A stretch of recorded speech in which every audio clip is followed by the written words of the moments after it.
from Los Angeles, California, where the Mad Scientist Party Hour.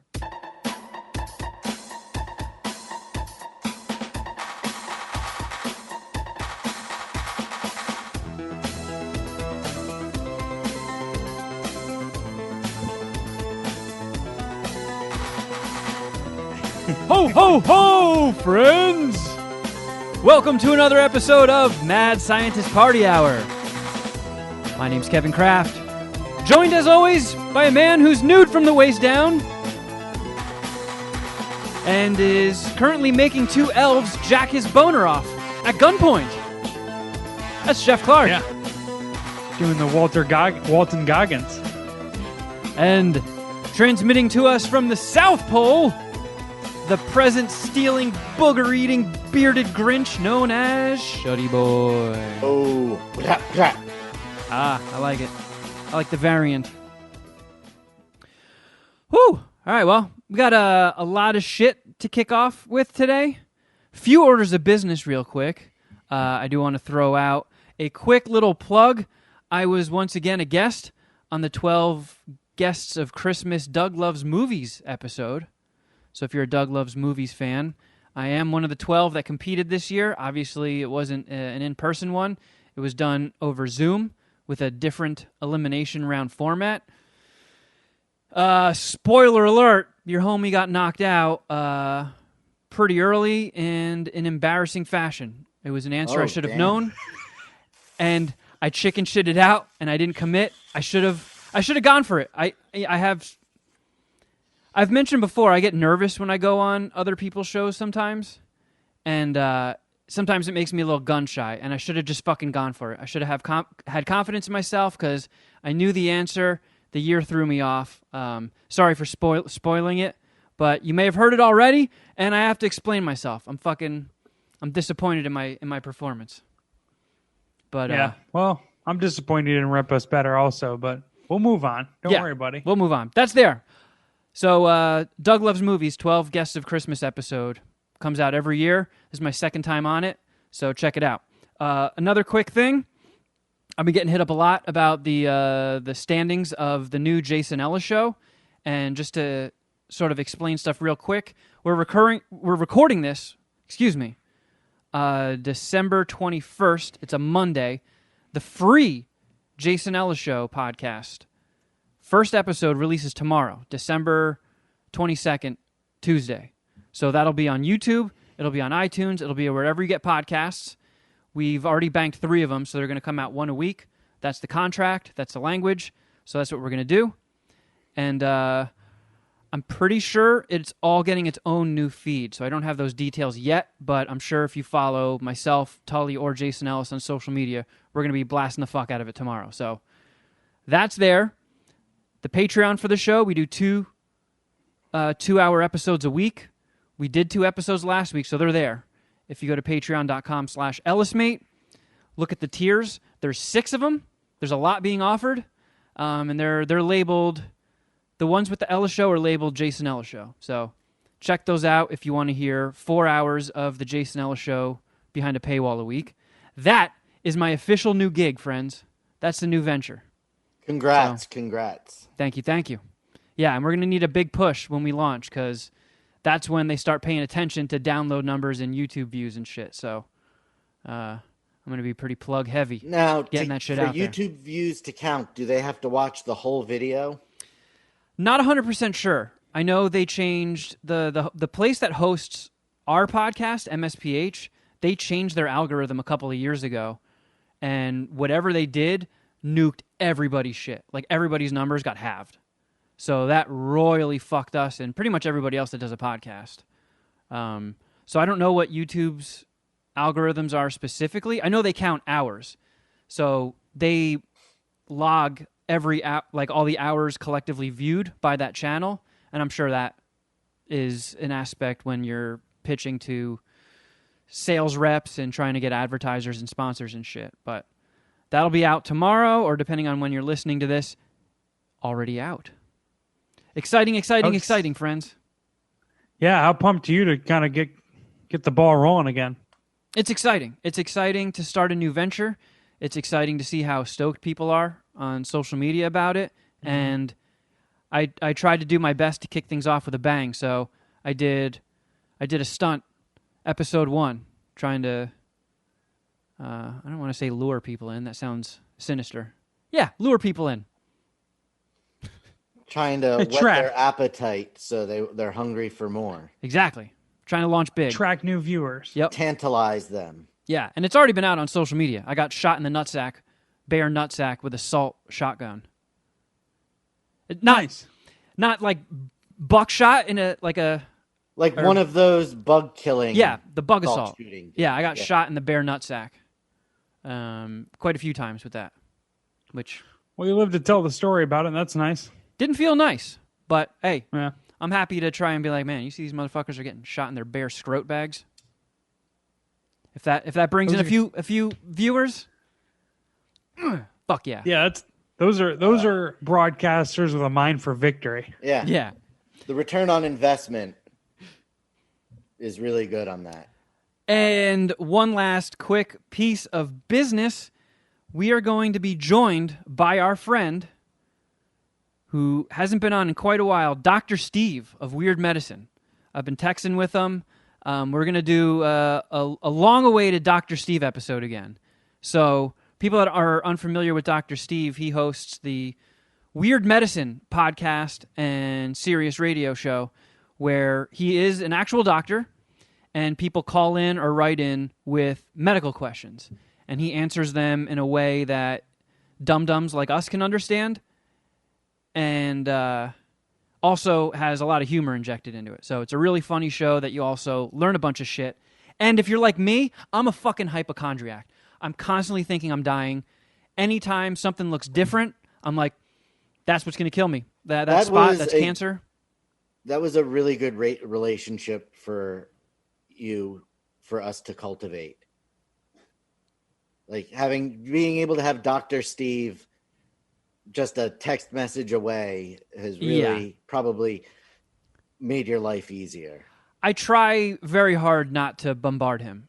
It's like if I'm really sweating, then I'll hit up Dr. Steve or, I have nurses in my family that I sometimes like, is this cancer on my arm? Yeah, but you can't really such a ask your hypochondriac. aunts about your VD.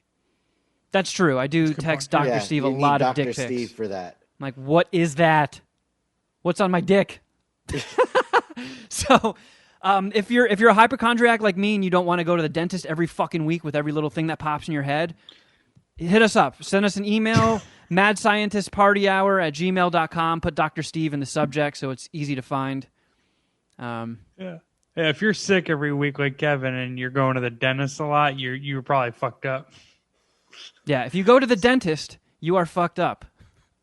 No, you just said if you're a hypochondriac like me and you visit the dentist all the time. I did say dentist? Yeah, it's like, all right, well, yeah. If you don't want to go to the doctor all the time, there we go. That's better phrasing. Or if you have stuff that maybe you're doctor. Even if you're like embarrassed about it, like if you have something on your dick, we'll leave it anonymous. We'll ask Dr. Steve. You listen, and he'll answer your question for you. He's a solid dude. Listen to some episodes if you haven't already. You'll see his style. And he is just an overall treasure of a human. He is. Dr. Steve is the fucking best. I love that guy. I haven't talked to him in a long time, but yeah, he's always been awesome. Yeah, he's a I'm good dude. He's always breaking down. He's always been in our corner. He's always had MSPH's back. We've done crossover shows in the past. And he's a good dude. I screened for him several times back in the day. Shuddy's worked for him. So we love Dr. Steve. Yeah, send us your questions. I know there's a lot of people listening that have to have something that they've always wanted to bring up to a doctor, and maybe you were embarrassed, or maybe you don't have. We're looking at you. Maybe you don't have health insurance. A lot of people got booted off their health insurance this year. I know how that feels. And Dr. Steve will hook you up. He'll help you out. He's a good dude. And so look forward to that early 2021, early next year after the holidays. We're going to get him on. All right. That handles all the housekeeping. So Shuddy, we were discussing in the Easter egg. So if you're not watching this on YouTube, I've donned my festive attire. This is the week of Christmas. So this is our Christmas episode. We're not doing anything really Christmassy other than, what we're wearing. But Shuddy Boy has got like a little bit of a fashion show lined up for us. Well, not so much a fashion show. Like I'm not going to be changing or anything. So you're wearing right now a half gray, half white knitted hoodie. It's a sweater. Yeah, it's a sweater Hooded hoodie. sweater. Yeah. And it's got some like triangle patterns on it. It's wintry. And you said it's from the Old Navy winter collection. Is this festive enough? And it doesn't have blue or green. There's no Christmas colors. There's no ornaments. So I guess the only thing festive about it is it protects you from the cold. Yeah, and it's got wintry, like ski chalet vibes. Yeah, I'm getting wintry vibes off the patterning of the patterns. Yes, thank you, Jeff. Are you? I've decided. I mean, I see a line of ska black and white checkers. There's not any. It looks like you could go shoveling right now, and that's all I mean. Agreed. So what else are you rocking, Shuddy? You've brought some other items out for us? Well, yeah, every year I've gotten a new Christmas sweater to wear on Christmas Day. So 2 years ago, it was Jesus holding balloons that said birthday boy. I like it. Last year, I bought a delightful velour tracksuit that has this amazing sequin tiger wearing a Santa hat on it. Oh my goodness. It's like a Christmas themed like Rocky 2 jacket. Oh yeah. I love it. It's tacky as shit. It's got it on the front too. And then this year, the one I'm most excited for, and I've kept hidden from all of the children until Christmas Day. So hopefully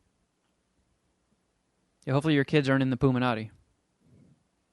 Oh, you got a Baby Yoda Christmas sweater with Mandalorian helmets behind it. All right. So I'm excited about this. Is that a knitted sweater or is that printed on a sweatshirt? Nope, it's a knitted sweater. Nice. Because I've gotten tricked by those before. I've bought things that look like... buy sweatshirts that have Christmas sweater printing on them. That's just... I've done that before, not knowing it until it arrives, and that's always a bummer. No, I bought that in person at Kohl's, if anybody's looking for them. Nice.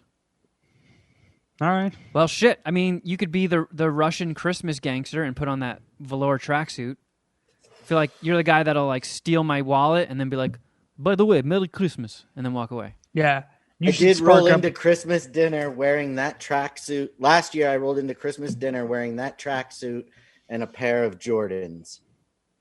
Nice. I feel like you should wear a wife beater too underneath the jacket. Unzip it a little bit. The Jordan 4s that I bought for myself and then told my parents that they were my birthday present from them.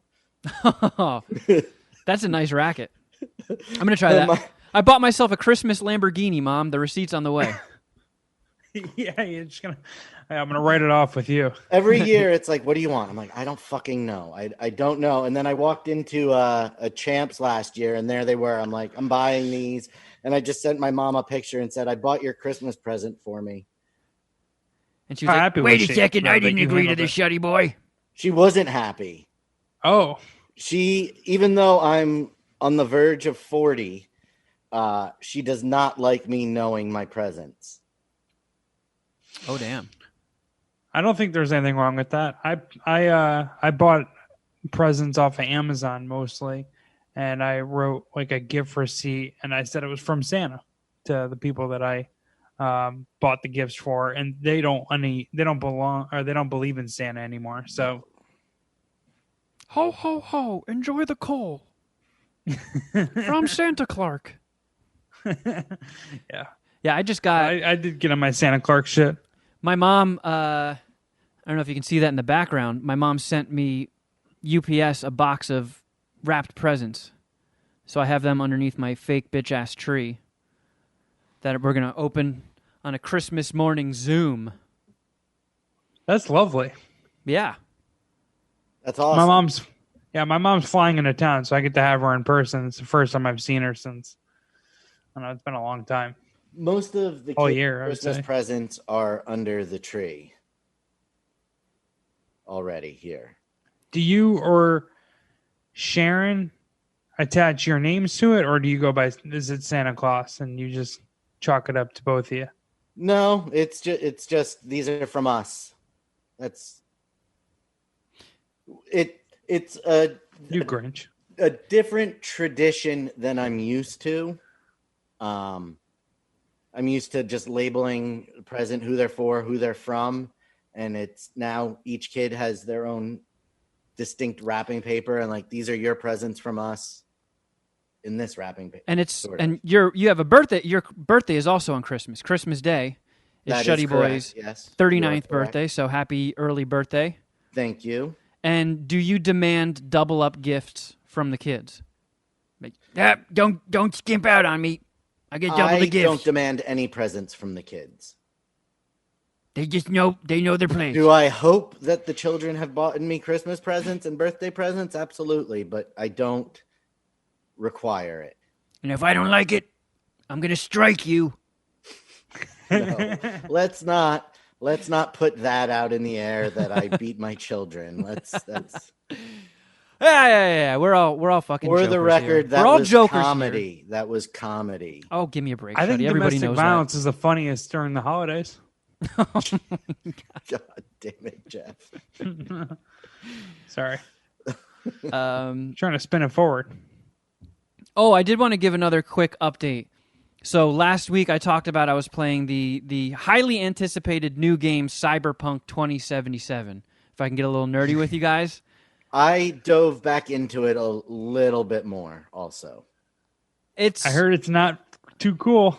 It's actually got me now. It's got me. Like, I got, I played it a bunch, and I don't know if I've ever forced myself this much to play a game that I wasn't into, but it has sort of paid off. I'm still bummed out by the combat aspects. Like, I think the combat mechanism is sort of lame.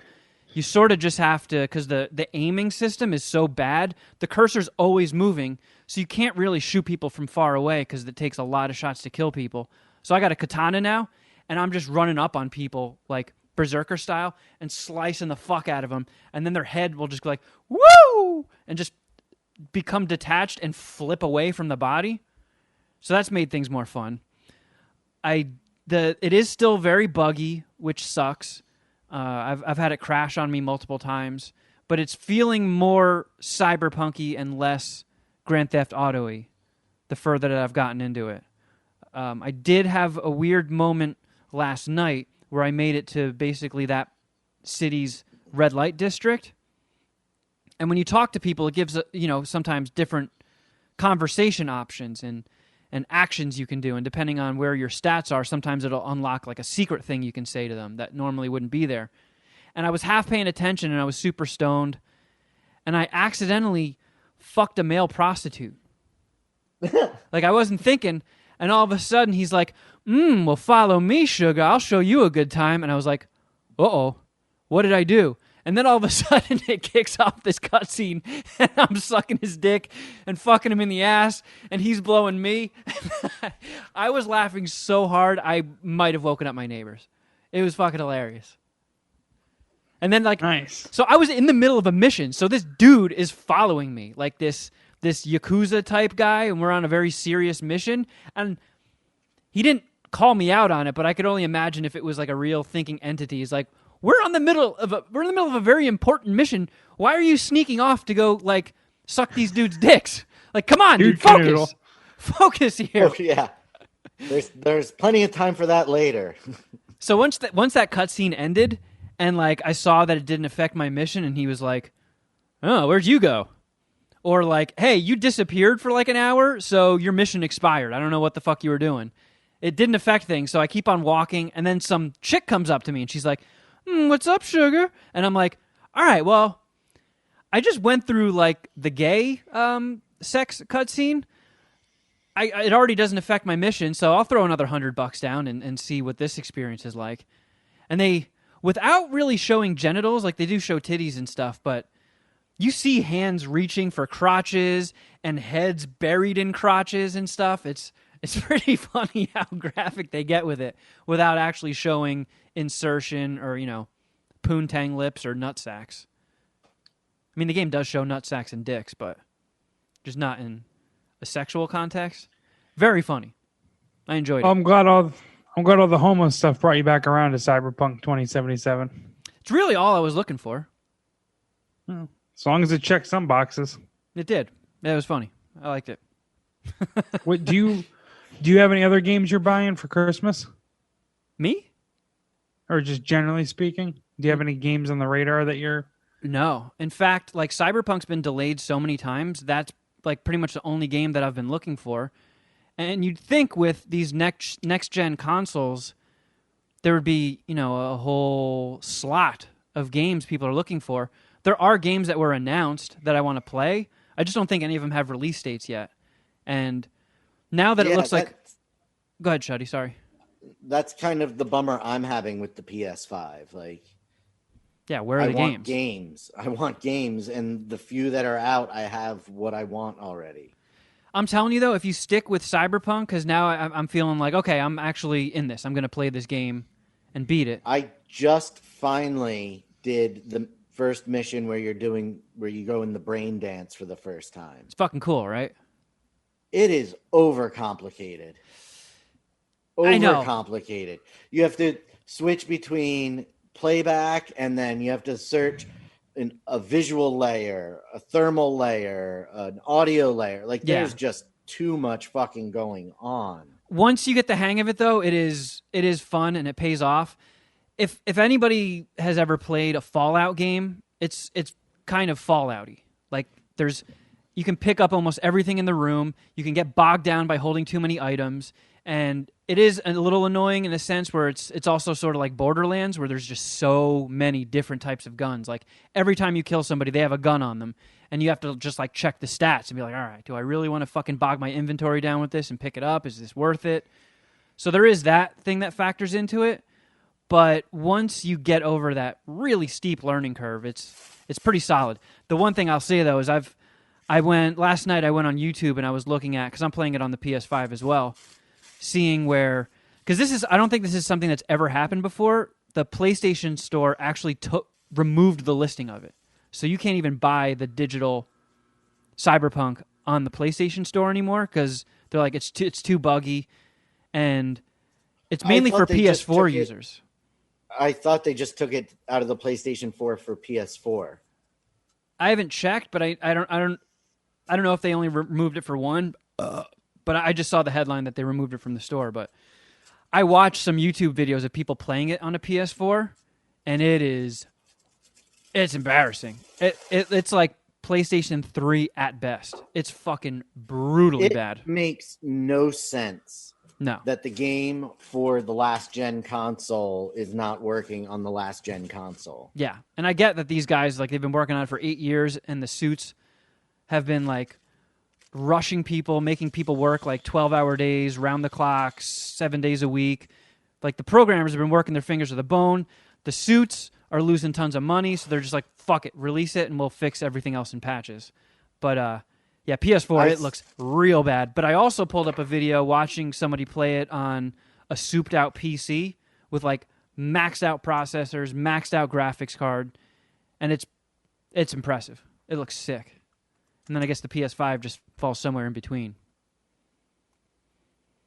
But yeah, after disparaging it last week, I felt I needed to give an update and say, I came around, I powered through, and I'm digging it now. And butt fucking a dude's pretty funny in it. Yeah, I like how you got there.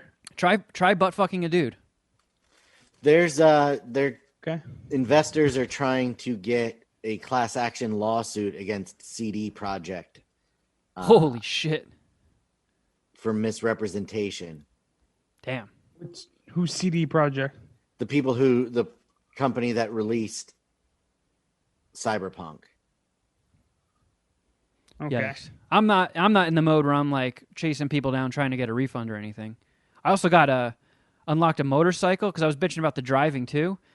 It's much easier if you're using a motorcycle, and I unlocked a motorcycle that looks just like the one that Kaneda drives in Akira, and it's fucking awesome. Oh my god, I got the biggest nerd boner when I unlocked that. So it's looped me back in. Awesome. Yeah. What a development. Thank God. Yeah, I know Jeff has been very worried about this. I don't know. It just, every time we talk about the PS5, it just makes me more and more like bummed out about my purchase. I mean, we're getting to the point where like, what is good about the PS5 here in 2020? I'm sure it's all going to round to form and stuff, but there's not a lot of new games. The new games that are on there aren't like blowing anyone away from what I hear. But you're playing the new Call of Duty on it, and you're playing the updated Madden, right? Like they did a Madden patch that makes it PS5 worthy or some shit. Yeah, exactly. They migrated it or integrated it with PS5 graphics, and it's all right. I mean, it's fine. The first Madden on next gen consoles or new consoles usually are the weakest versions, which makes sense. So I'm anticipating the next one being all right. And again, like as this PS5 thing continues, it'll get better and it'll be fleshed out. But it's just like just a botched opening, in my opinion. They usually do. What do you think of the addition in Madden 2021 of the next gen stats? All I do is play online. They'll pop up every now and then, but I don't notice it to be like a big thing. It's not like a major thing that like I have an opinion on. So what do you think? I enjoy it. It's just it happens all the time. Yeah. It seems to happen very, very frequently. Yeah, I feel like they think it's cool. So whatever. I mean, I don't hate it. I mean, it is like a newer thing in like NFL TV broadcasting too, where they're doing like next gen stats and like coming up with metrics that no one really gives a fuck about or aren't that important, but they're just trying to like, I don't know, whatever, fluff up the broadcast. So it makes sense that they're doing it as well in the video game. But yeah, I mean, Call of Duty's, I don't know. I feel like there's not a lot of maps. Like there's not a lot of levels. And granted, I play like the most vanilla version of all these video games, the most basic generic version. I just play Team Deathmatch on Call of Duty, and I just play people online and Madden. So I'm not like going into the new features, the new modes. I'm not the best person to do a review on these things. That's why I haven't really gone all in on a review. But I don't know. The general sense or vibe that I get is that it's been a weak opening to the PS5 experience. I feel like Xbox and Sony, they always tend to kind of launch weak. You know, the person who kills it on launches is usually Nintendo, because they usually will hit you with, you know, a Mario or a Zelda, sometimes both. They'll hit you. They know what people want, and they'll launch strong. But Sony, they don't overthink it. No, Sony and Xbox, they always tend to launch a little weak and like, oh, here's Call of Duty 38, and another sports game. And, like, I don't know, if you're not into those franchises, it's not the strongest thing. I was just mostly pumped to, you know, be able to stream 4K movies and TV and shit on it. That was a big selling point of me getting it early, was the movie watching aspect of it. They finally put HBO Max on it. Yes, I was going to ask you if you had seen that. Yeah. Yeah, so I got that snatched up quick. Yeah, I've been using that frequently. Yeah, I mean that's the last cool. few days. Yeah. Hey, do you guys want to play a game? Let's play a game. Fuck yeah! I don't think we play enough games. Same. Letterboxd, it's Letterboxd. The G stands for Dom. It's the Letterboxd game. That's right, friends. The ginger version. It is. We've got part 2 of the Letterboxd game. The D stands for Dom. This is our friend Dom, who Shuddy and I have known for a very long time. He is a connoisseur of dog shit movies, and we play a game that our friend Tim, a.k.a. Ginger and Juice, has put together of Dom's reviews on the movie app Letterboxd, which we affectionately call Letterboxd. Yep, Letterboxd Dom today. Yep. Letterboxd Dom. By the way, if you want to follow him on social media, I feel like we could give Dom a quick plug. We've never shouted him out before. I mean, he usually stays pretty SEO friendly. So yeah, Dominator311 on Instagram if you want to follow Dom. Yeah, he's always got the 311 somewhere in his name. Oh shit. Give me 1 sec. Somebody just knocked on the door. I want to see if it's anything important. Sorry. Christmas gifts. We got a little Amazon elf. Do we have an unboxing happening? Oh yeah. I love a good unboxing porn. It's a satisfying feeling. What? You see how he runs? What a pussy. Man, this stupid Santa costume's baking me out. I'm dripping with sweat. You look good, though. I'm committed. So that's I'm all that committed. matters. It's staying. I wish I had a but Santa I'm hat. Staying. Did you ever go to SantaCon? Were you one of those No. guys? Nope. Yeah. Nah. Too lazy for A that. couple hot chicks I knew in the city used to always go to SantaCon, and I'm assuming, just doing anything with hot chicks is cool. Yeah. So, Hot chicks can convince me to do anything. right. I would have went to SantaCon had I been living in New York City during those days. But, Me too. it wasn't like a thing in 2008, 2009. I'm sure it existed, but whatever. I don't know. All right, back to the game. So the game is played by, we are presented with 4 movie options, and we have to guess which one Dom rated the highest on Letterboxd, from 1 to 5 stars. Actually, they do halves, so you can go from 0.5 to 5 stars. So here's the first batch of movies to choose from.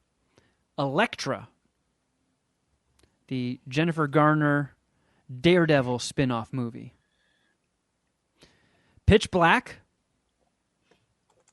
the Vin Diesel sci-fi action movie. Frankenhooker, an 80s B horror movie. And License to Drive, a 1980s vehicle, no pun intended, for the Corys. So, Shuddy and I... Omen and Haim? Yes. Jeff beat our ass in this last week, and Shuddy and I have known Dom way longer than Jeff has. So, the system of analyzing his picks are out the window. It sort of is a crapshoot. I do know Dom loves 80s movies. I can't see him liking Elektra. I don't think Pitch Black... Well, I could see Dom liking it. I don't know if Dom would love it. So I'm torn between Frankenhooker and License to Drive. You got to pick one. You're starting off. first? This batch Okay. is your guess first. And you know what sucks is I know Shuddy and Dom... Or maybe not. Have you guys done Frankenhooker on What the Fuck Did I Just Watch? You've done almost 50 episodes at this point. It's hard to keep track of 50 movies. I want to I've be been on the trying next to one. remember One of that these. also. I think we did. I'm pretty sure we did. Can I come back on What the Fuck Did I Just Watch next year? I didn't say too many racial slurs in the first one. You're absolutely welcome to come back on What the Fuck Did I Sweet. Just Watch. I want to come back too. Just throwing that out there. You're not allowed. I'm not. I'm not invited. coming if Kevin is invited. Okay, I'm gonna make my pick. While I think Dom did enjoy Frankenhooker, I'm gonna say he liked License to Drive more. I'm gonna go with Frankenhooker. I was gonna go with License to Drive. When Kevin, I didn't know who was in that movie, but when Kevin said it's the Corys, instantly I'm like, oh, that's Dom shit. I love License to Drive. License to Drive is an amazing film. And it holds up. I've never seen it. It's still great to this day. Oh, is it? What's it about? I think it was Heather Graham's first movie. She plays the hot chick named Mercedes. They're really on brand with the car theme. It's Corey Haim. Corey Haim is like obsessed with getting his driver's license. When he takes his test, he fails, and then I think he sneaks to the laminating machine and just prints out his license anyway, despite failing. Something along those lines, or he just lies and says he passed. Either To way, the he DMV? fails and then goes off on a driving adventure when he steals his parents' car. Did you guys, either one of you, fail a driver's test, or did you get it in your first time? I got it first time. Kevin, you're lying. No, I did. I aced the written test. I fucked up a little bit parallel parking on the driving exam, or road test, I mean. I don't remember if there was I thought the written was only for the permit. I don't know. Whatever. It's fucking 20 I'm years going ago. License to Drive. Okay. So let's clear out the answers for the ones nobody picked. Let's do Elektra first. Elektra got 1.5 dicks. That makes sense. Knew it. Does it though? Does it really make sense? I mean, with Dom, nothing makes sense. It's a Yeah. shitty movie. Dom likes shitty movies. He did not like that shitty movie. In real life, Kevin- it makes sense, but I think it's fair for Kevin to say that. He had a feeling that Electra was not going to be highly rated, and he quickly dismissed it. so did I. Yeah. All right, let's do Pitch So Black. you guys are getting better. Pitch Black. Oh, shit. Hold on. 3 dicks. That's solid. Respectable. 3 Vin Diesel dicks, that's respectable. Yeah. Frankenhooker. Probably high. Oh, man. Shuddy, you picked Frankenhooker, right? Mm-hmm. It's a point for you. That got 4 dicks. Wait, do you know do you know that the other one didn't beat it? Yeah, because Tim puts stars next to it if that's the winner. Okay. And License to Drive got, close, 3.5 dicks. I disagree. I think License to Drive is a 4-dicker. I've watched it within the past 2 years and really enjoyed it. All right, next batch of movies. Shuddy, you guess first this time. Piranha 3 Double D. So that is the Okay. sequel to the Piranha 3D movie, which I thought was awesome. I liked Piranha 3D. I did not see Double D because I heard it was really Piranha bad. 3D had Elizabeth Shue and Jerry O'Connell in it. Yep. And Piranha eats Jerry O'Connell's severed penis in it. Yes, it does. I that sells anybody on rewatched it. 3 Double D for what the fuck did I just watch? I remember you did not like that, Shuddy. I'm pretty sure. I don't remember Dom. Was it Elizabeth Shue or Jerry O'Connell? Who did it to you? Neither of them were in it. Who was in it though was David Koechner,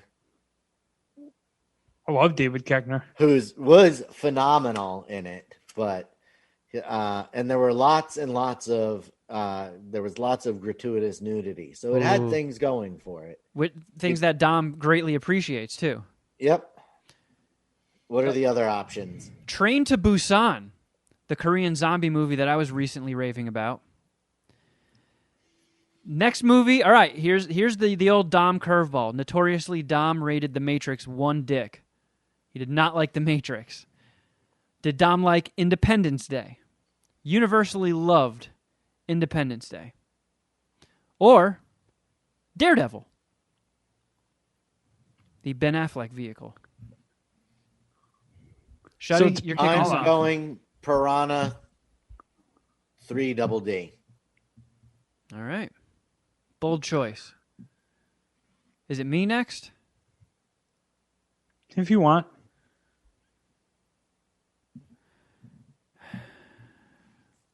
Actually, it is you. Yeah, it is you next. You go last next time. Independence Day. Fucking Christ.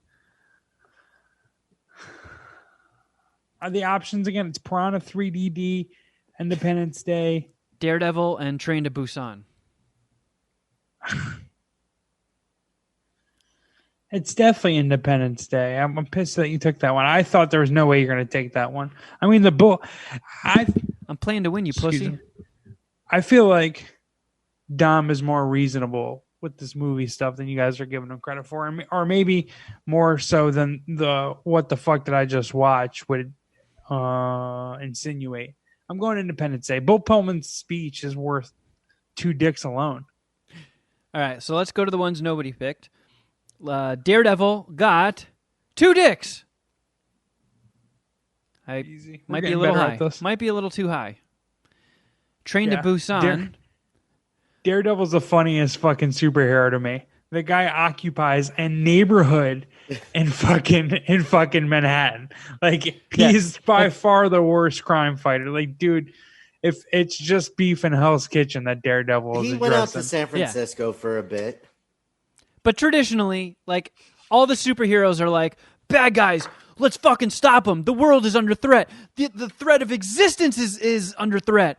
And Daredevil's like, I'll take these square blocks over here.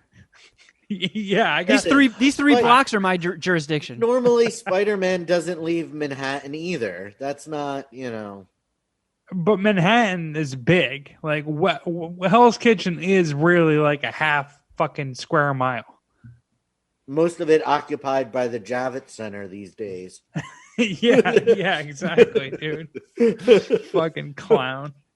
Oh, right. Thanks, Daredevil. Great. Yeah, if we have any problems in Hell's Kitchen, we know who to call. Train to Busan got 3.5 dicks. All right, now we'll do Shuddy. We'll see what he put for Piranha 3DD. Fucking hell. It's another point for Shuddy. 4.5 dicks? Are you kidding me? Come on. All right. This is Jeff, Independence Day got 3 dicks. Well, maybe he did suck Bill Pullman's dick twice in that situation. I don't know. Yeah, and the rest of the movie just got 1 dick. I think we were due for some regression, naturally. I don't know if you cherry-picked these at all, but, you know, he was too logical last week, so it should have been expected that the most the most wacky options were going to be the ones that Dom probably ranked the highest.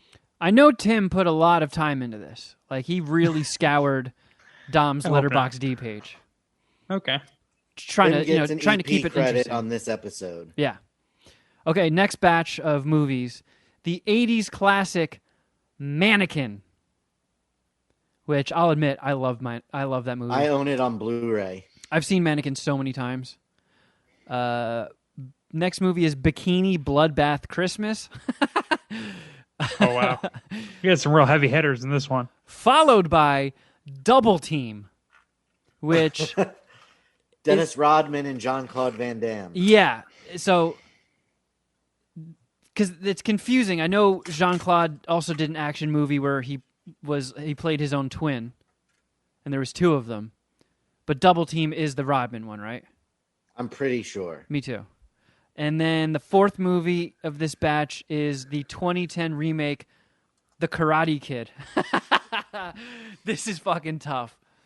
This is a really tough one. It's got a shitty karate movie. Dom loves karate movies. It's got a really good 80s movie. It's got a bottom-of-the-barrel B horror movie. And a weird remake of an 80s movie. This one's scrambling my brain. And you're kicking it off. Mannequin is famous, and I've never heard of it. I'm looking for it on IMDb. Really? Andrew McCarthy, Kim Cattrall, James Spader, and the dickhead from Police Academy. Nothing. Okay. The second one was Bikini Bloodbath. 4th one was Karate Kid. What was the 3rd one again? Double Team. Oh yeah, that's with Rodman and Jean-Claude Van Damme. Yeah. Oh yeah, we should reenact that. Me and Dom. I'll be Dennis Rodman. He could be Jean-Claude. Let's do a table read. Me and him. That would be amazing. I'll go. I'll go Double Team. All right. Shuddy.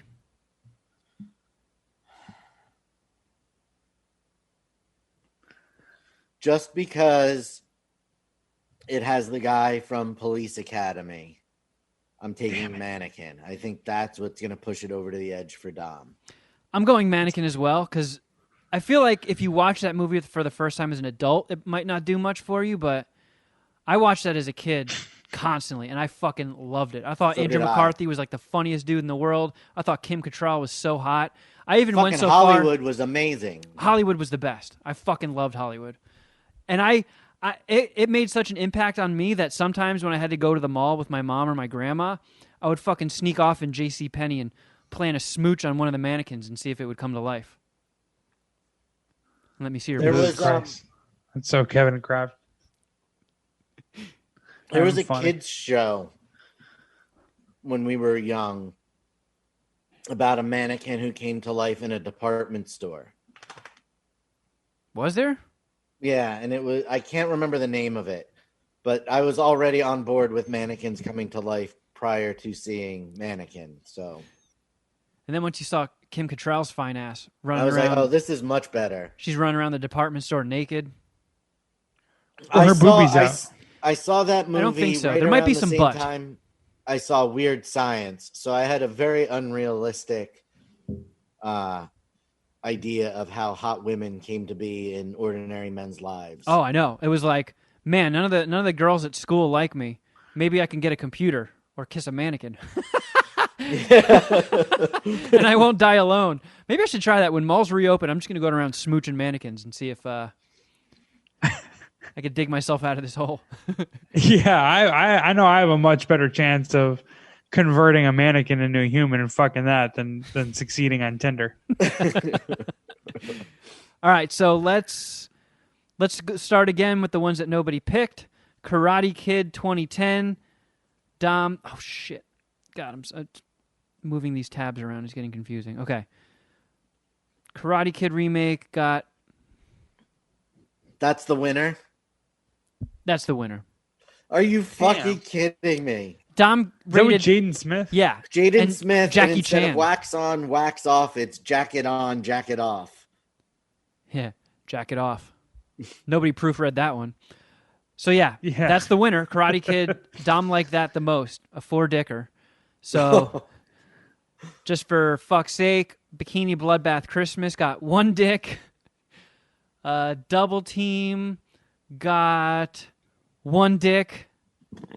And Mannequin got 2 dicks. Oh, come on. You need to rewatch that, Dom. All right, so Shuddy, you're still in the lead. You have 2 points, right? Yep. And Come on. I don't remember what the other ones are. Do I have a point at all? No. Nope. No. Jeff and I was both the got third goose one. eggs. Okay, here is.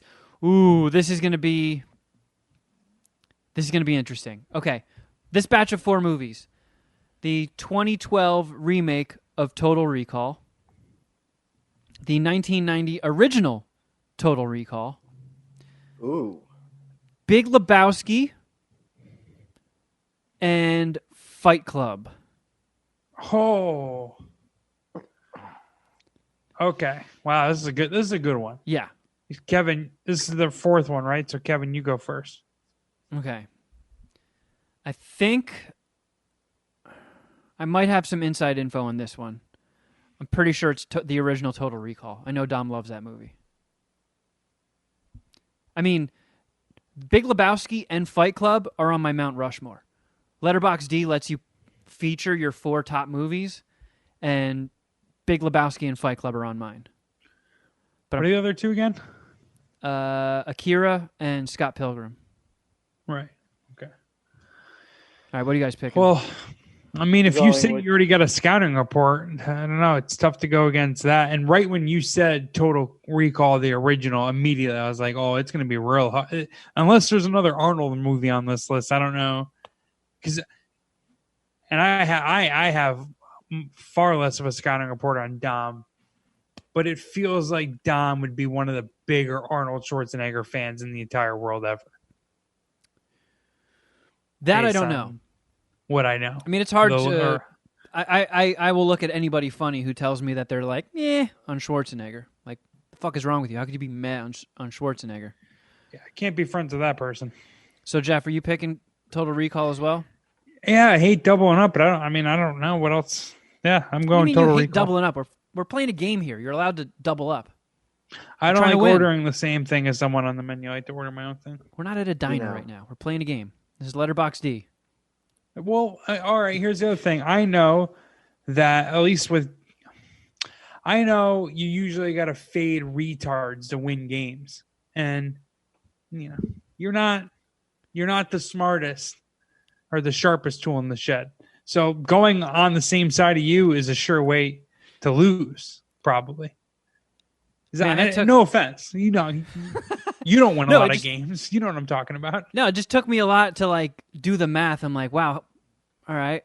I have no idea what that means, what Jeff just said. How are we going to get there? And I think you explained it. Yeah. All right. Kind of insulting Shuddy, you. are you making a 3-way on this? Yes. We're tripoding Total Recall. All right. We're So, gang banging Total Recall. The 3. We're each going to grab a titty. all right, let's go straight for it. Yeah, 5-dicker. Total Recall. We all get a point. Shuddy maintains his lead of 2. Dom gave the remake of Total Recall 0.5 dicks. Jeez. And now, 2 classic movies, 2 Hall of Famers. Let's see what Dom rated them. Wait, let's see what we think is better. Or Between what Big we think Lebowski he and rated Fight Club? higher. I think Big Lebowski and I'm Fight gonna Club. I'm gonna do this unconventionally. I am going to say the aggregate average rating for those two movies is 2.5 or below. Wow, you're putting a spread on the combined score of Big Lebowski and the Fight Club or Fight Club. I think it'll be above that. I think Dom would probably give them 3 Over. dicks each. But I have faith in Dom. I'm saying he's going to give a combined 7 dicks. so you'd each have to get 3.5 at least. Okay. Or a 3 and a 4. And I'm going to say he liked Fight Club more. I'm going to go. Yeah, I was going to go with Big Lebowski more. So I think he'll get over. I think they'll combine for over 7 stars, and he'll prefer Big Lebowski. Shuddy, do you have a choice on which he liked more? I'm going with Fight Club also. All right, here we go. Let's see. Wow, Big Lebowski got 4.5 dicks. Wow. Yeah. Okay. So he just needs to get 2.5 on Fight Club. I could smell a Matrix here. I could see Dom giving it 1 dick. Like, wait a second. They're the same guy? 1 dick. Fucking stupid. I'm with him. Okay, here we go. Fight Club got 1 dick. Oh, baby. Oh. I thought it was overrated too. I wouldn't go. I was just a shade below the average. Just a pube below. Technically, Kevin wins. His over cashes. No, he said 3. He said an average of 3. Nobody won. No, I but figured. Jeff, you at least got Big Lebowski right. Yeah. Okay, this next batch, this is going to be, I feel like it's going to be another barn burner here. Terminator 2. Oh, come on. Come on, Tom. I don't. Bear with me, because this is heavy hitters. The Shining. Aliens. One of the, I feel like most people feel, I mean, we got 2 of these. A lot of people feel Terminator 2 is better than Terminator 1. A lot of people feel Aliens is better than Alien. I agree on both of those. And The Shining is regarded as an all-time classic horror movie. And Dom loves horror movies. And the 4th movie is Jumanji, Welcome to the Jungle. All right. I am going to pick the high and the low. All right. Shuddy Boy showing off. Terminator 2 is the high. Shining is the low. Wow. I was feeling that as well. I mean, okay, so I've said this plenty of times over the years, but like, to me, Terminator 2 is one of the most acceptable answers for greatest movie ever. Like, I do have a funny Stanley Kubrick and Dom story, though, when you're done, Jeff. Sorry. no, I am done. Go ahead. Should we do the reveals? Is this going to affect guessing? No, it's not going to. I don't think it's going to affect guessing. Because, I mean, at this point, Shuddy, you have the lead by 2 points, so it doesn't matter. You won. I mean, I'll tell you bitch. before you guys guess if you want, but it's just a funny fucking story because it made no sense then and makes no sense now. All right. His best movie was the moon landing, right? So we were partying one night and Mark and I were talking and we were talking about Stanley Kubrick, like very casually, like there was nothing really going on. And Mark said something about how he died just after Eyes Wide Shut got released. And Dom drunkenly barrels into the conversation and goes, You mean Stanley Kubrick's been dead for nearly half my life? What the fuck? And was really upset that Stanley Kubrick was dead. And Mark and I were like, what the fuck? He just missed that tidbit, that headline that day, and it never caught up to him. He just thought he just like retired. He was out the game.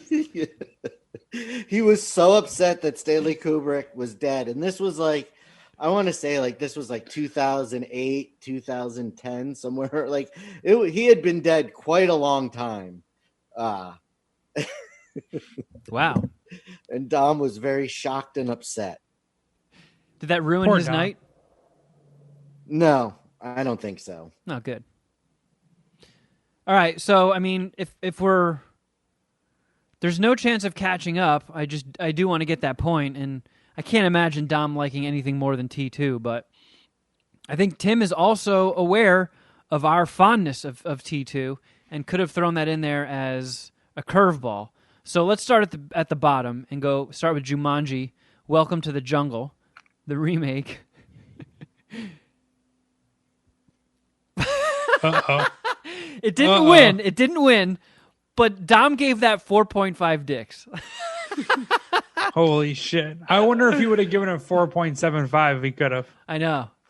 wonder I how do close wish to 5 he'd put it. I wish Letterboxd D did implement the 0.25 increments. Okay, so working from the bottom up, that brings us to Aliens, which Dom rated 4.5 dicks. A lot of heavy hitters here. Okay, now to see if Shuddy Boy is right. The Shining. Dom rated 4.5 dicks. So technically, I'm right. Yep, by default, Technically, yeah. I got both right. Yeah, because we didn't mention Yeah. ties. It is the lowest, because Terminator 2 is a 5-dicker, as it should be. Yeah. I'm a big believer in technicalities. Good job, Shuddy. So, I mean, Tim did put a bonus category, so there's one more. So we could do it now, or we could save it for a day when we need to settle a bet. Or just do it. It is... no, never mind. I don't know, feel what do like you you're think? the leader here. I feel like you should make the call. All right, fuck it. Let's do it. It's Christmas. All right. Yeah. And the first movie is Home Alone. Followed by another Schwarzenegger, Last Action Hero. Good movie. Another horror classic, Rosemary's Baby. And finally, Species. That movie was pretty good, too. And there's nudity. A lot of nudity. I could see Dom being into that because Natasha Henstridge, super, super hot. And her showing her boobies is going to score some extra dicks. Was she married to Liam Neeson? No, that was No. Natasha Richardson. Wrong Natasha. I've only seen Rosemary's Baby once, and I saw it when I was like maybe 12 or 13 because I was like, that's a famous movie. I'll watch it. And I remember being bored by it. So I don't know if Dom would share. And again, it's a movie I haven't seen since. I've only seen it once. Home Alone's a classic. I got to imagine Dom liked that. And Last Action Hero, Schwarzenegger. That's definitely where I'm going. Last Action Hero. I again, I'm just, I think he's a major Schwarzenegger fan. That's what I'm guessing, at least, and that's my handicap essentially. My brothers were watching Rosemary's Baby the other day. My brother's a big fan of Rosemary's Baby. It's like one of his favorite movies. I got to watch it again. Who I'm goes with you. next? It's kinda boring. Is it you or me, Shuddy? You can go. Unless you want me to go No, so you I'll go. don't pick the same thing. Well, this is just for fun, so I'll go Species. So it was Oh, this Home counts. Alone, Last Action Hero, Rosemary's Baby, and Species. Yeah. Reese's Species? I am going to go with Home Alone. Okay. So let's check the one nobody picked. Rosemary's Baby got 4 dicks. Not the winner. Oh shit! He didn't stay awake the whole time. Like, I call bullshit on that. Okay, next we're going to check Home Alone. 4 dicks. Not the winner. A lot of dicks being sucked. Last Action Hero, Jeff. Let's see. It got 4.5 dicks, and that's the winner. So you won the bonus round, Jeff. Nice. So Species is the lowest. Well, technically, he also got 4 dicks on that. Man, Tim, well done. Awesome game. Put together very well. And thank you. I know Dom was super pumped. Dom loved hearing this last week. Yeah, him and I talked about it on What the Fuck Did I Just Watch. He really was really happy with it. Yeah. So shout out to Dom as well. That was fun. That was fun, guys, right? I had fun. Thank you, Dom, for having such an eclectic taste in movies that we can make a bit out of it. Yeah. Pretty bummed I lost, but hey, whatever. I can live with that. Yeah, you won last week. Hey, I've known Dom for like 20 years, and I didn't win either of them. Well, speaking of movies and stuff, do you guys have anything to review? Because I watched some shit. I watched something that is going to contradict an opinion of yours and an opinion that I had when this movie came up, when you mentioned it. No kidding. All right. I watched Death to Smoochie. For the first Again. time? No. For the first time in a long time. Huh. Okay. So your initial, I'm guessing you liked it the first time you watched it. Yeah, I've seen it a couple of times and remember really enjoying it. It did not. I don't know what changed since the last time I saw it, but I just thought it did not age very well. It was very dated.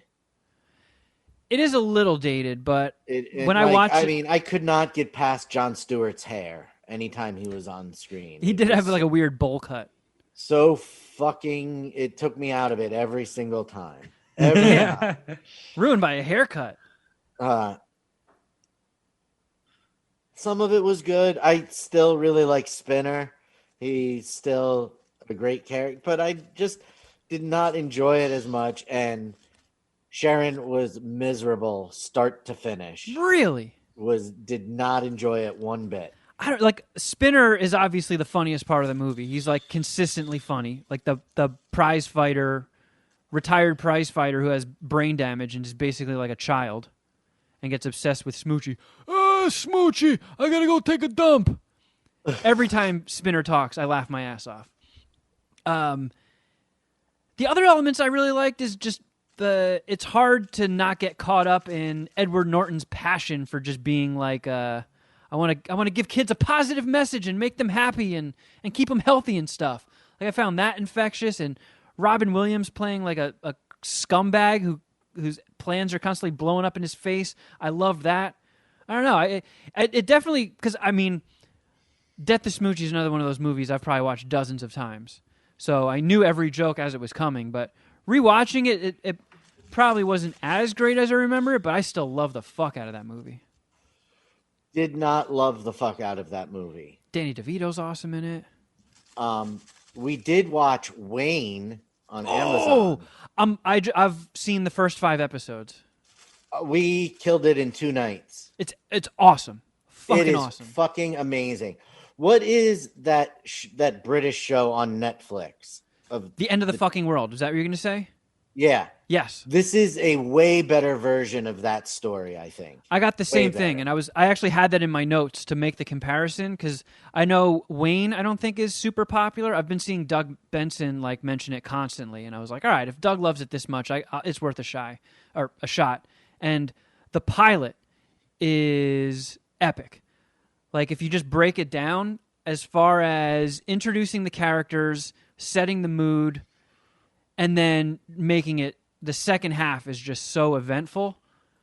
It's like instantly hooked. You're like, oh, I have to see where this is going. This is fucking crazy. It's sort of like a dark comedy drama based in a shitty part of Boston of this little scuzzy shit kicker 16-year-old who's Basically, he's kind of a jerk-off scumbag, but he's also, when he sees an injustice, he can't help but step in. So he's constantly either getting his ass kicked or whipping the shit out of people. And I don't even want to say much more than that other than how great it is. And Shuddy, you guys barreled through the whole season. The whole season. It was amazing. It was so good. Yeah, it's great. It's an Amazon original? It was a YouTube Red show. So it's been out for a little while. And then when YouTube Red folded, Amazon picked it up and just released it on Amazon. Yeah, it's Gotcha. 10 episodes, half hour long. It's so fucking good. The writing in it is top notch. Every character is so flushed out, and you know it's got everything. Like, it's funny, it's violent, it's got moments where you're like, this guy's a scumbag, and then you warm up to them, and it's got heartwarming moments. It's really, really good. And fucking Mike O'Malley, I know he's a hit on MSPH. Yeah. Mike O'Malley is the principal or vice principal in it. Awesome, awesome, awesome. He knocks it out of the fucking park. It's so goddamn good. And I know they're trying to make they're making a push right now because I think Amazon is still undecided on whether they're going to do another season of it. So it's definitely worth getting into now if there's a chance of, one last push being the deciding factor on whether it gets brought back or not. So is Amazon or YouTube Red, are they not doing original programming anymore? That was just like a quick thing and they're done for? I guess not. Because I have YouTube TV and they're not pushing any YouTube original content. They're not doing that anymore. Right. Okay, that's what I thought. Yeah, because Cobra Kai is over to Netflix. Cobra Kai is over on Netflix. Yeah. And this is on Amazon. Dude, I'm telling you, if you got to... Go ahead, sorry. I recommend this so much. Me too, and I'm only halfway through. Every character in this show is, what made me want to watch it was that Doug Loves Movies episode that he had Mike O'Malley on, and the guy who played the lieutenant and the writer. Yeah. And every character is fleshed out like very well. Like even the characters that are just in it for an episode, they just feel like they don't feel like they're just throwaway characters. If I'm making sense. And it's like that in every episode. Every episode, there's one or two characters that plays some sort of role in the entire episode, and then you never see them again. But it's just, like the way you saw the episode with the waitress who worked at the bus station. Yes. Right? Yeah. Like her. Yeah. That Awesome character, there was no need for that character. Like that character wasn't necessary. And it was just but that character was great throughout. Like, yeah, with just like it's so well made that just a couple lines of dialogue gives you an entire world on that character. It's so crazy how they do it, but it's super impressive, and it's not a huge time commitment. And if you watch the first episode and you're not hooked on it, I'd have a hard time seeing that happening. But holy You're the shit. pussy. Yeah. If you don't like it, you're the problem, not Wayne. Wayne is so fucking good. I think you would really like it too, Jeff. I do think you would really enjoy it. I definitely would stake my reputation on that. It's great. There's not like a single throwaway line in it. Every piece of dialogue, everything that happens has its purpose. There's no fat to be trimmed from this show. It's just concise, masterfully made. So fucking good. The jokes really funny in the first too. few episodes about the police officer beating cancer had me rolling every fucking time. And usually jokes that are repeated incessantly drive me insane. But just the placement of it was like, it was just, I loved it. That guy is great. Yeah. All around. Wayne kicks ass. I can't wait till you see the twist in the last episode. Yeah, I'm trying to like show a little bit of restraint and not blow through all 10 episodes right away, but it's tough. It's tough to not let it autoplay. Wednesday because of the snow, we weren't doing anything. So we watched the first 8 episodes on Wednesday and then Holy finished shit. it on Thursday. Yeah, like it was the perfect snow day kind of thing. Yeah, I bet. So I I watched. recommend that. I don't want to hijack the segment, so I'll wait before I say. No, give your dick ratings because I mean, so far it's epic, but I still have 5 more episodes to watch before I rate it. It's definitely a solid 4.5, 4.75. It carries throughout. Like it doesn't. The tone and the pacing doesn't change much throughout the rest of the show. Yeah, that's what I'm Consistency. gathering. Yeah, And it's like, I mean, the description of it's young John Wick as written by John Hughes is so accurate. yeah, that's good.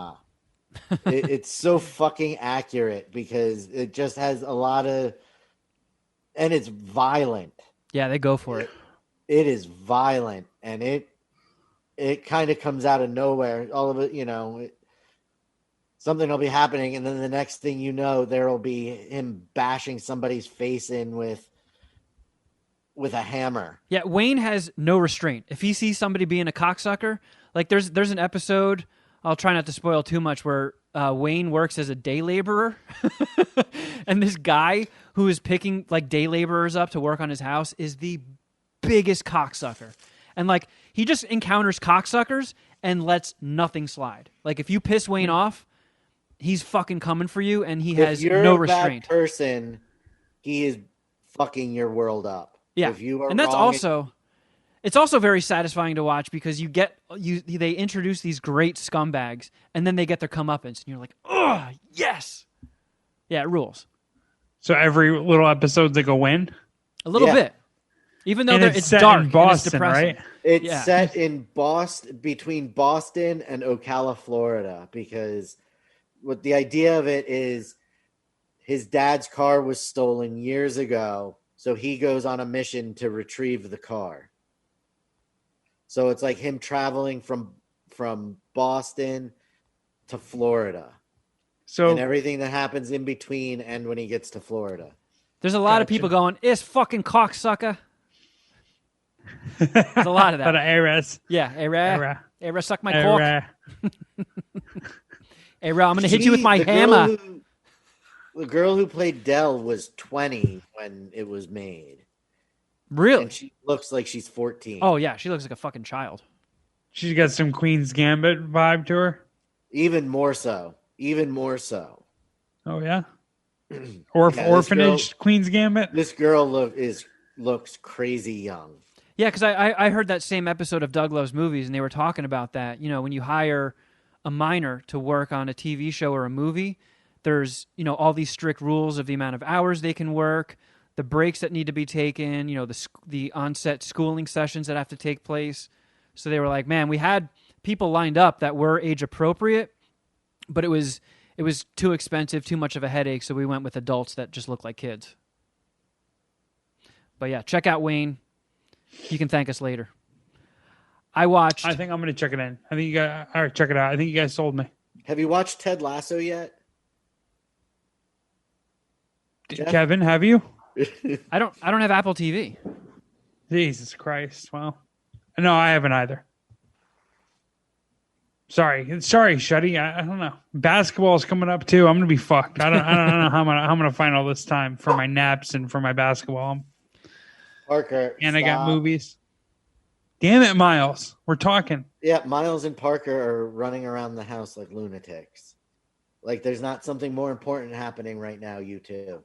I feel like Miles and Parker are two names that just reek of spoiled. Which actually kind of leads me into my review, which is Fat Man. Have you guys seen the trailer for Fat Man? I've watched some of it. It's like a Mel Gibson Santa thing. Yeah, it's like a Mel Gibson Santa action movie. And I thought it was actually pretty sweet. I watched half of it last night and then half of it this morning because I fell asleep, I can't stay awake for movies. I guess Bill walked out of the movie. He didn't watch it all the way through. And Cheech finished it and said it was all right. But Bill I don't know, didn't like it's it? got a weird vibe to it, right? It probably should be funnier than it is, or it probably should be more intense than it is. And they were wishy-washy, huh? They didn't know which way to commit. I liked it. I'm just saying, I'm trying to give you the perspective that maybe my brother or someone who wouldn't like it would give you. I'm also, I got to be honest, I'm biased here. I'm very, very, very, very pro Mel Gibson. The shocker of the century. I don't want to get emotional here, and I definitely don't want to get in an argument with you guys, but I'm not going to listen to fucking Mel Gibson slander. All right, we're here to review the man's work, what he's done or allegedly has done in his private life. We're going to leave that off the table. Yeah, that could have been Frank Caliendo on those tapes doing a spot on Mel Gibson impression. There's a lot of explanations here. Well, most importantly, how about we just focus on the movie, Jeff? You were right. Yeah, that's what I'm saying. That's what I want to do. Mel Claus had like this scary, like not so friendly voice, and it sounded like voicemail Mel the whole time. Oh no, and he was shouting and angry. Was he Australian in it? Did he have his Australian accent? No Australian Mel. I try not to focus on that Mel. Do you think like he leans into the whole angry man brand? It might be his only card left to play. Right. Like, because nobody's going to buy him as like a soft, gentle man anymore. He might as well just be a pissed off, raving lunatic. Yeah, what women want is totally in the rear view. It's definitely not those voicemails. That's not what women want. I think we saw a little more woke Mel though. There was a black Mrs. Claus, or Mrs. Kringle in this case. He had an interracial marriage on Fat Man. That's very big of him. It was times are changing, Kevin. All right, not everyone's. Mel's learning how to be more woke, but also Walton Goggins as what a the treasure. villain. What a fucking treasure. So this didn't necessarily happen this movie, although he was great. He was fucking great. And he was picture perfect, quintessential prime Walton Goggins. But Walton Goggins one day will give a top 10 villain performance in the history of movies. It's coming. Walton Goggins in HBO's Vice Principals was really one of the most terrible characters ever created. In the sense of just scum of the earth, evil. Oh, you just absolute scumbag, and Walton Goggins like perfectly embodied him. How I don't know. I don't know why. I don't know how, but it was beautiful. You know what's crazy though, because he can do both. He can play just such a despicable scumbag that you're also like, man, I love this cocksucker. But he's also, I watched that show that he did with Rob Corddry called The Unicorn, where he plays like a widower trying to get back on the dating scene, and I bet he's wholesome. He is wholesome as fuck. He's super wholesome, and he's like, after watching him play like 5,000 scumbags, he's just as easily believable as this like kind-hearted, down in his dumps, like wholesome guy. He plays a transsexual prostitute in Sons of Anarchy. I mean, what can't he do? He's a legend. He plays someone who identifies as a female and happens to be a prostitute, and he just the range on that man is really it's tremendous. He is a treasure. I gotta see if I can call in a Rob Corddry favor and be like, yeah, hook me up with Walton. I'm gonna get him on MSPH. The Shield was a great show that he was amazing on. He was great as the bad guy in Justified. Predators. He was awesome in that. I would love to have Walton Goggins as a guest on MSPH. Yeah, that'd be epic. Absolutely. All right, so back to Fat Man, Jeff. Sorry. No, it's. I mean, Got that's kind of what I wanted to talk about got a Goggins love fest like going. you nailed it. There's some wholesomeness to it, and just fucking just weird, just dickhead vibes to Walton Goggins or his character. So that's kind of what I mean. Is that him being able to do both? When you blend that into like a truly evil character, give him the right writer, he might win an Oscar on some evil shit one day. Like that guy's fucking awesome. And I just thought like him and Mel, dueling it out and the blend of their characters while they were both kind of dicks. Mel was just more of like a no nonsense Santa Claus. The whole one of the storylines in the movie was that like it's a fucking Santa Claus is failing, right? Like the world is less enamored or caught up with Santa Claus and whole shit, and also there's more rotten children. So it was obviously a darker, more sinister look on Santa Claus. But I loved it. I really liked the match of those two. So I'm gonna go ahead and I'm gonna give Fat Man, I think 3.75 dicks. I liked it. That's respectable. Yeah, I like. Was that a rental or is it streaming somewhere? No, it's on Amazon Prime. You can either rent it for $7 or buy it for $7. So I just figured if we didn't like it, we'll return it. Whatever, $7. I like when you're presented with that option. It's like, all right, I guess I will own this digitally now. You weirdos, no-brainer, right? Fucking weirdos, Amazon. I just wish the money goes straight to Mel Gibson's pocket. Well, I'm sure a decent amount of it does. Well, I mean, he's what brought me in. He's what got my money. I'll tell you that. But I thought it was pretty sweet. Yeah, I like it. So I watched 2 fairly high-profile movies this past week. I watched Tenet, which you're only presented with the option of buying it for $20, no rental. So I fucking dove in head first on that one, and that was one of those movies where like it just kept getting pushed because it's a Christopher Nolan movie is something you have to see in the theaters. And after seeing it, I don't know if seeing it in the theaters would have made much of a difference. I was thoroughly confused from start to finish. I don't know if there was a second in that movie where I fully comprehended what was happening. And while some cool shit did happen, there was some cool shit.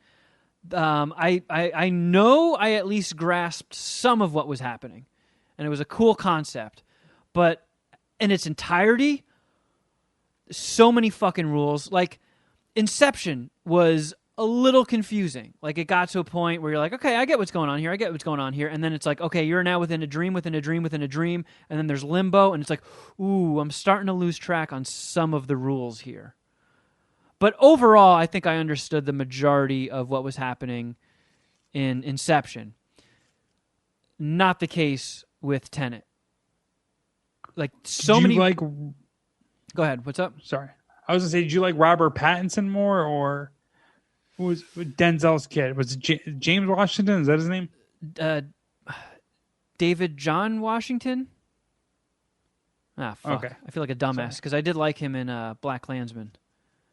Yeah, he's good. He's awesome. He's an awesome actor, and Pattinson was awesome in it too. But it was just Jarrett from Ballers. It was. I couldn't follow it, and I remember at multiple points in the movie being like, I'm too fucking stoned for this, and then I realized I haven't smoked weed yet today.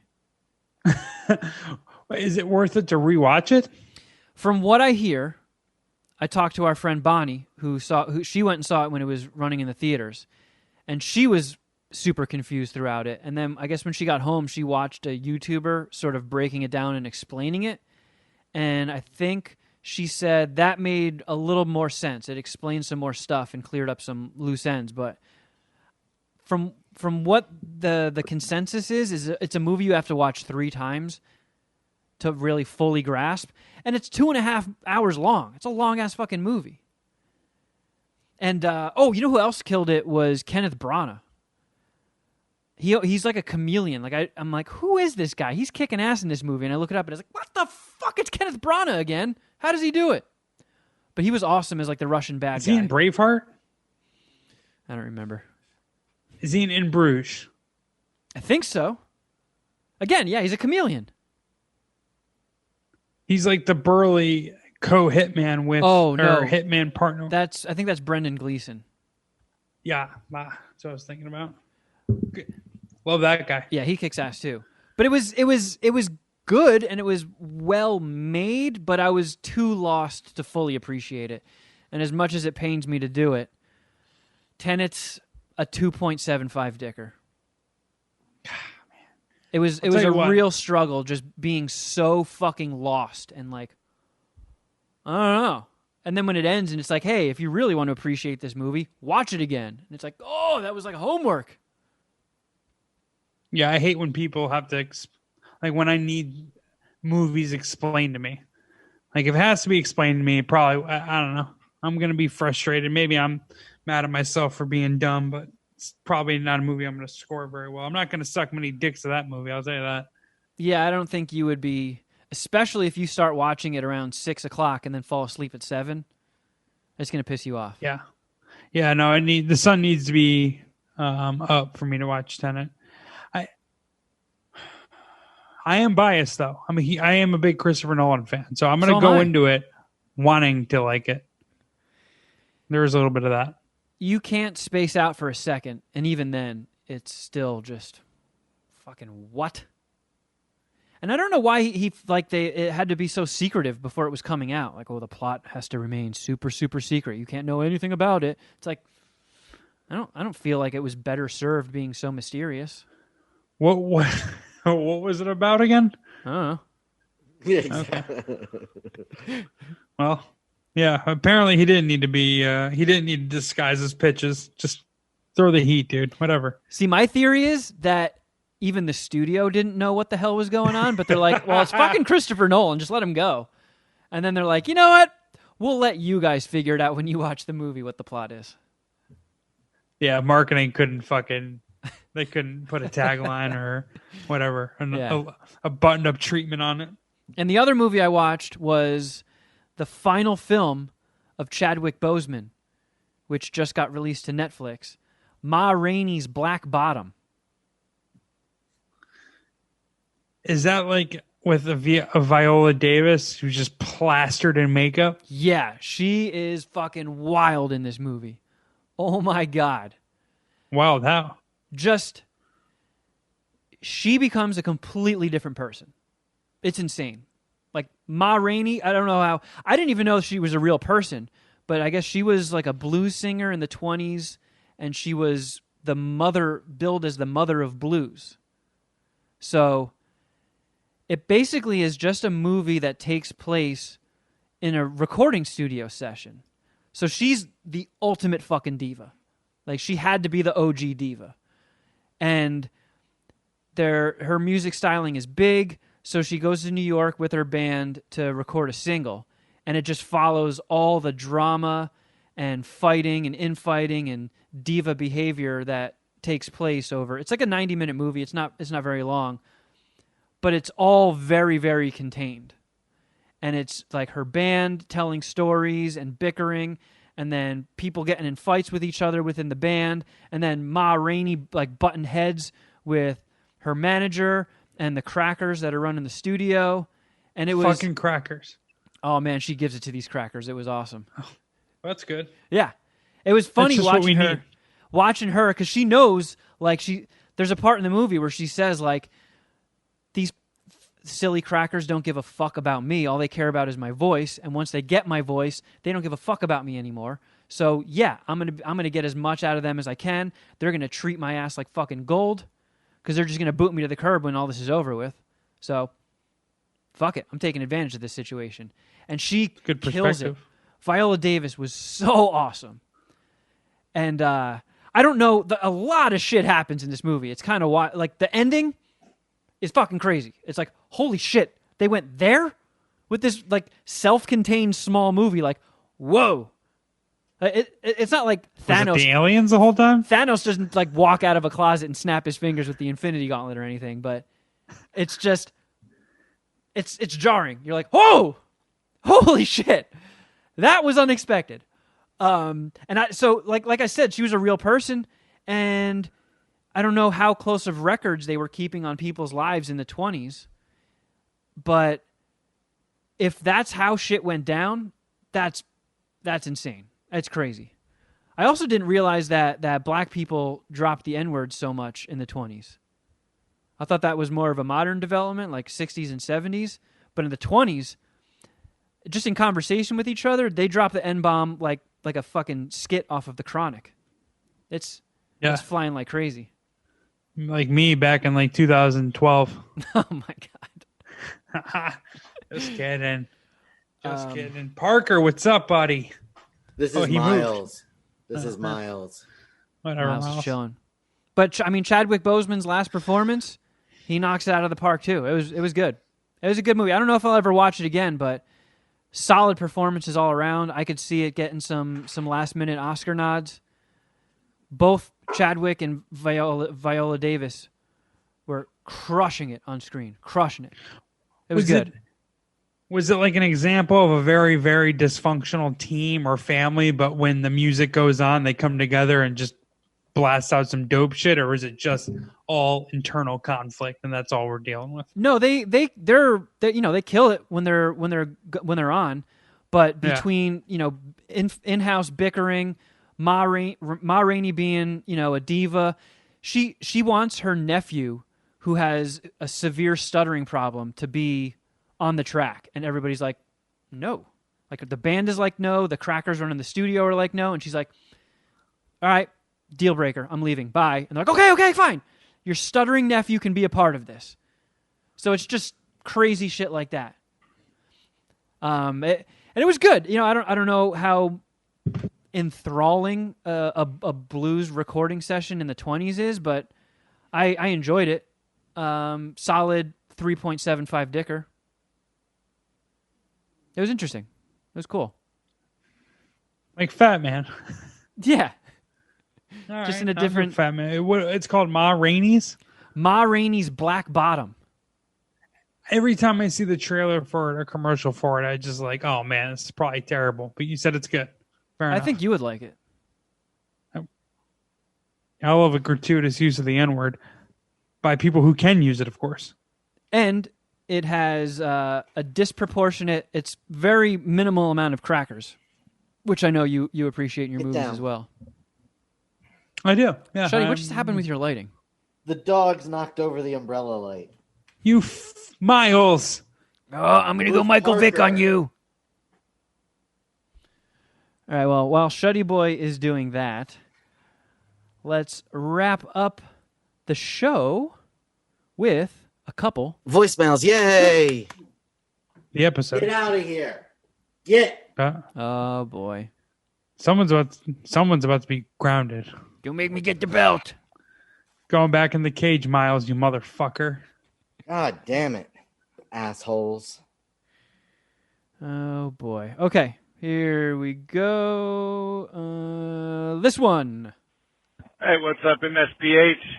Just listening to you guys playing the Letterboxd game with Jeff hosting. Wanted to call and give him some shit. He talks all this stuff about Armageddon being one of his favorite movies, and he called Owen Wilson the geologist. You fucking pussy. Steve Buscemi was the geologist. His character's name was Rockhound, for God's sakes. Anyway, keep kicking ass, guys. Later. Wow. You just Hold got on. Armageddon owned. I am pretty sure they're both geologists. Well, that's why they were on two different fucking ships. One was on Freedom and one was on Independence. Like, the point was that those two were racing to 800 feet, so they needed people that could do the same shit on each ship. All right? So go back and rewatch a fucking Armageddon because they were both geologists, you pussy. Fucking believable. I did not get checked. I didn't get Armageddon checked by anyone. No. All right. The drama continues. Jeff, maybe you'll have to watch. You'll have to watch Armageddon for the 500th time this weekend. Yeah. Are you up to the challenge? Don't worry. I plan on watching again tonight. Don't worry. All right. Let's see what this human is saying. Yo, this is a random caller into Mad Scientist Party Hour. I went to the Empire State Building. Is this pseudo Shuddy making his long-awaited return? Shuddy's pissed. I couldn't see so goddamn good. And I went there and my shoes fell off and then my glasses and then this is not a random caller. I cannot see. Help me. Oh, Jesus. Oh, baby Jesus, help me. So sounds like Hubie Halloween. Pseudo Shuddy and Saul Rosenberg from the Jerky Boys have just merged into one now. Yep. Interesting. All right, here's another human. Hey guys, it's Trevor calling. I'm a new listener. I've probably listened to about 10 of your casts. Nice. I'm a survivor of the devastation of the Jason Ellis show. I've listened to that for years. Sorry for your loss. How did I never know Kevin had his own podcast? You guys. Oh, I've mentioned it. Believe me, for 10 years I've been yelling for people to listen to my podcast, but and now we're begging. No, yeah. Once you start begging, that's when people listen. That's the problem. When everybody has a podcast, like even Walmart greeters have a podcast, and you're like, "Hey, listen to my podcast." People are like, "Oh, Jesus Christ! Everybody's got a motherfucking podcast." To be fair, our podcast is pretty awesome. It is sweet. It is pretty fucking sweet. So welcome aboard, Trevor. Week, so. Yeah. Great. I've been really impressed with this stuff. I'm looking at joining the Patreon. Oh, do it, friend. Do it. If you think this content is epic, across the board, every tier's got epic content. My biggest debate is, do I need supermarket queefs or not? Oh, dude. We have people now chomping at the bits for supermarket queefs to come out. There are official supermarket queefs super fans. They exist, and they make their voices heard. Yeah, we get a great response for our supermarket queefs. Yeah, it might be the funniest thing we put up on Patreon. If you want testimonials, Trevor, we have them. Yeah. We have testimonials. I'm in Canada. We don't have whatever supermarket sweep on Netflix. Oh. Okay. We've been contacted by international listeners who say the episodes are on YouTube. The commercial cuts might be off, but they should pretty much line up with what we're doing. And before every episode, we do give the legacy number, so you can look up the exact episode we're watching. Wait, they don't have supermarket sweeps on Canada Netflix? Canada Netflix Correct. and U.S. Netflix offer different content. I never knew that. No shit. It's not available up here. Are you guys calling out the episode names that I can, Oops. Yep. obtain the episode so I can follow along? Really enjoying the show, guys. Keep up the good work. Kevin, awesome. Loving the new show with Jason. Keep up the good work, guys. Thanks. Thank you, friend. Thank you. Thank you. Yeah. Thank you. And I hope you enjoy the Patreon content if and when you sign up, friend. All right, let's do one more. Whatever tier you get, there's a lot. There's a few tiers and there's a lot of content. So, all right, got one more before we peace out for the week. Oh, looks like it's Trevor again. Hey guys, Trevor again. Sorry, I forgot one thing I wanted to ask about. Just Two Stoned. This feels bad. It happens. I wanted to ask, I've been looking through the old episodes. I haven't seen any mention of the Venture Bros being canceled, and that seems like something that should be right up at the very least Kevin's alley. Just curious, do you guys watch? Is that something that, you guys noticed? Like, how do you feel about HBO Max might pick them up? Thanks for the time, and if nobody watches Adventure Bros, go fuck yourself. All right. I don't know what Adventure Bros is. Yeah, I'll go fuck myself. The Venture Bros was a... Oh. The Venture Bros. Okay, yeah, I'm aware of it. Never watched it. I didn't watch a ton of... That's Adult Swim, right? Correct. But I thought that was canceled a long time ago. I think it was fairly recent, because I remember seeing people tweeting about it. I thought it was gone a long time ago too, because it was a show that I never watched, but I saw featured a lot. I saw people talking about it and shit. I think what happened was, with the little bit of investigating that I did, was there was big gaps in between seasons. So it stretched over a very long period of time, but I don't think they were cranking out episodes consistently throughout. And I think it did, I don't know, within the past few months or this year get canceled.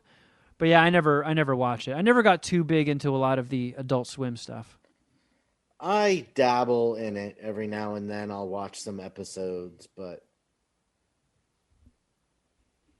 yeah, Adult Swim. There was a time when I watched a lot of Adult Swim, but it was like Robot Chicken, Aqua Teen, Hunger Force. Yeah, I never got into the Family Aqua Guy. Teen style of humor. And it seems like, I don't know, maybe this is me just wildly guessing, but I just always assumed that Venture Bros was the same style of humor as Aqua Teen Hunger Force. Sort of, but smarter. Oh. Yeah, it was a little just too wacky for the sake of being wacky. I don't know. Like, this And is Jeff, a very I don't Johnny even know Quest how to swim. show. I'm not that black. No. Was that the end of your thought, Shuddy? Yeah, I mean, Or are you just gonna it's let it's Jeff's a racism comedic hang there? version of Johnny Quest, essentially. All right. And the bad guy is a butterfly, is called the Monarch, and he's a butterfly. I don't. Sorry I to don't let know you what down, Trevor Trevor. even said. Was it Adventure Bros or just Venture? Venture. Like their We're not last talking name about is Venture. Like Adventure, but without the AD. Okay. Wait, It's what? a It's commercial. both? Or cartoon. Dr. Excuse me. Dr. Venture. So is wait, the who guy- won the is- lottery? I don't. Yeah, I don't know. I don't know what Trevor's talking about. Sorry. Yeah, like I said, I'll go fuck myself. I'll pick that option. Well, hopefully you still like us, Trevor. And thank you all for listening. Thank you for checking us out. Don't forget, full episodes are up on YouTube, just minus the Easter egg. So youtube.com/Mad Scientist Party Hour if you want to subscribe and watch those and see all the visuals that come along with this. I've been told Jeff's faces are quite an adventure. Yeah. I don't know if it was I'm on the killing Patreon or the main episode, but I think last week you had grasped a few fingers full of mustache hair and were like stretching your lips out. Yeah, like that. And I'm like, what the fuck is Jeff doing? I'm just going to gloss over that and let him have fun playing with his lips. But yeah, check it out. Yeah. We're there. If you haven't, man, we got a huge surge of reviews on iTunes, which has been awesome. And it seems like if we can keep the momentum going, someday soon we might hit 1,000 reviews, and that just blasts us off to a whole different stratosphere. Like, man, these motherfuckers got over 1,000 views? I got to check that shit out. So thank you to everybody who has reviewed and subscribed on iTunes, Apple Podcasts, whatever the fuck it's known as these days. Absolutely. The support has been overwhelming. It's been great. It's, as far as this podcast is concerned, it's been the best stretch we've ever had. So thank you so much. And Yeah, fingers crossed people I'm really hold out I'm and really stick proud with of us. like where the show is going in terms of just like, I guess, our creativeness or just our, I don't know, what we got going on. So it's great. And I appreciate all the new subscribers and all the new listeners and all that stuff. Thank you. Merry Christmas and happy holidays to you guys. Yeah, and if you need more MSPH in your life, we do have a Patreon. It's been around for 3 years, and when you sign up, you get access to the backlog of whatever tier you signed up for. So patreon.com/Mad Scientist Party Hour. $5 tier gets you a bonus podcast every week. We do an extra half hour to 45 minutes, sometimes an hour. And then the $10 tier has all the specialty stuff. You get video of the Patreon podcast episodes, and we all have our individual solo offerings, which there's tons of. And anytime we get a crazy idea, like Supermarket Queefs, where we watch fucking Supermarket Sweep episodes from the 90s and do a commentary track, that's where we put it. All of our experimental weird ideas go straight there. So $10 tier is packed. I was looking at it, and it's almost every day there's new stuff. Almost. Yeah. We Lots have of like stuff comes out. a lot of, I'm pretty pumped about how many like uploads or posts we have per day or per month. Like we're delivering content. So a few of the listeners actually like DM me on Discord and reach out to me. He's like, hey, make sure you guys are really selling the backlog or all the content that you guys have banked, because it's fucking awesome. And over the years, like it's a great listen to go back over the years and listen to all the content we have there. So just gonna underline that point from you, like, hey, it not just the new stuff that's coming, but all the old stuff. Yeah, it's not specific to time generally, or even if so, it hasn't dated poorly, at least according to the subscribers that we've had for a long time now, years. So shout out to those guys who've been riding with us for years now, and shout out to the new people. And yeah, check out the content that we have. Yeah, fuck yeah. If you want to follow us on Instagram, I'm at Kevin Kraft, at Shuddy Boy, at Jeffro Records, and at MSPH Podcast, and also at Dominator311. Oh, Give yeah. the homie Dom a shout out. Puminati senior producer. And don't forget Jeff's podcast, Fade the Media. Check that out. Yeah. What else? Oh, that. if you want to be a part of voicemails, yay, call 201-472-0139 and leave a message after the beep. And as always, you can shoot your emails to madscientistpartyhour@gmail.com. Don't forget to load up on Dr. Steve questions. You can start sending those in now, and we'll catalog them, and we'll ask them when Dr. Steve is on. Yeah, shoot all your Dr. Steve emails on us. Yeah, all over our faces. And hey, Merry Christmas, friends. We'll see you next week. But until next time, Ooh, something.